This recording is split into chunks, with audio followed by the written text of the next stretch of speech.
Waalaikumsalam warahmatullahi wabarakatuh. Terima kasih, Prof. Baik, singkat saja, terima kasih Prof. Yang mau saya sampaikan dari apa yang bisa kita lakukan di masa pandemik, tentu banyak sekali. Namun dengan konteks pandemik, berarti kita dibatasi pergerakan kita. Seperti saat ini kita tidak bisa kemana-mana. Namun kita juga membuktikan, jadi salah satu yang saya buktikan sendiri tadi, pada yang bertanya, sampai Februari tahun ini, kami itu di lembaga kami, HAVEX ya, bukan yang The New Institute, termasuk The New Institute juga sebenarnya, kami keliling ke banyak tempat. Tapi setiap kami pergi suatu tempat, yang hadir pada sisi kami paling 200-250 orang. Masuk pandemik, boom. Gitu. Nah, apa yang kami lakukan? Kami kemudian mereview kembali bagaimana materi kami dan bagaimana cara kami menyampaikan materi. Ternyata berkah pandemik buat kami, karena sekali satu sesi kami seperti tadi pagi, yang hadir ada 1.500 dari seluruh Indonesia. Jadi 1.500 guru hadir pada satu waktu dengan biaya yang sangat rendah. Nah, apa yang mau saya sampaikan di sini? Maka dalam situasi pandemik ada 3 hal yang perlu kita lakukan. Kalau buat saya sendiri dan buat tim yang saya pimpin, pertama adalah meningkatkan produktivitas. Apa ini maksudnya? Meningkatkan, mengasah kompetensi. Apa sih yang paling sederhana mengasah kompetensi? Reading skill, membaca. Kalau sebelumnya kita membaca satu buku itu butuh waktu 1 tahun, kita bisa nggak percepat jadi 1 bulan. Karena kalau membaca lebih cepat, berarti kita bisa berpikir lebih cepat. Kalau berpikir lebih cepat, buat keputusan lebih cepat. Produktivitas. Meningkatkan kemampuan public speaking skill, itu bisa dilakukan juga. Jadi produktivitas ditingkatkan. Yang kedua, meningkatkan produksi. Apa produksi itu? Proses memproduksi sesuatu. Supaya waktu kita tidak terbuang. Misalnya kita sukanya membatik, ya buatlah membatik sambil belajar membuat batik. Yang ketiga, buatlah produk. Kalau kita buat produk, berarti kita sudah punya kompetensinya, sudah ahli.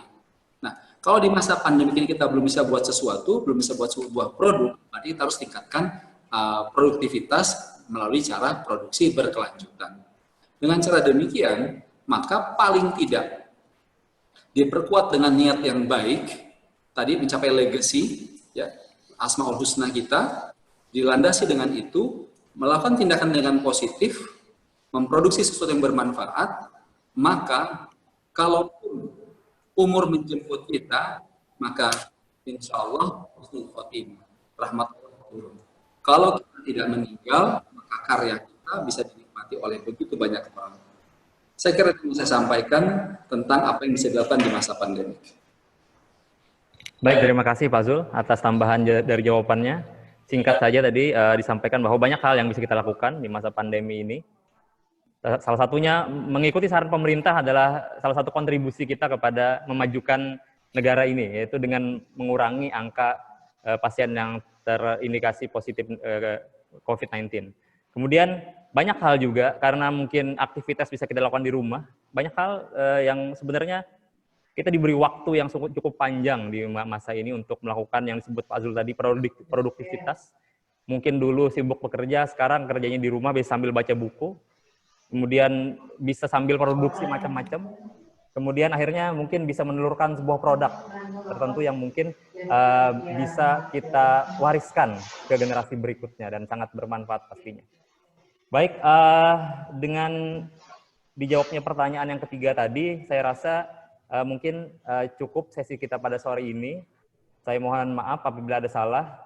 Mungkin sedikit lagi saya mau menyimpulkan bahwa sangat penting ilmu pengetahuan terhadap umat manusia, terutama kita sebagai orang Islam, bahwa ditekankan ilmu pengetahuan adalah hal yang utama dalam Islam. Bahkan Franz Rosenthal dalam bukunya Knowledge Triumphant itu menyebutkan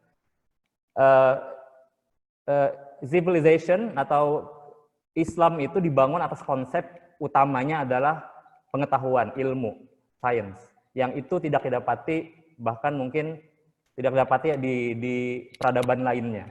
Maka sudah sepatutnya lah kita tidak melihat umur, mau tua mau muda, mengembangkan ilmu pengetahuan ini sebagai untuk memperbaiki diri kita dan memberikan kontribusi kepada sesama. Saya rasa itu sedikit dari kesimpulan yang bisa kita ambil pada sore hari ini. Sekali lagi saya salah hilap mohon maaf.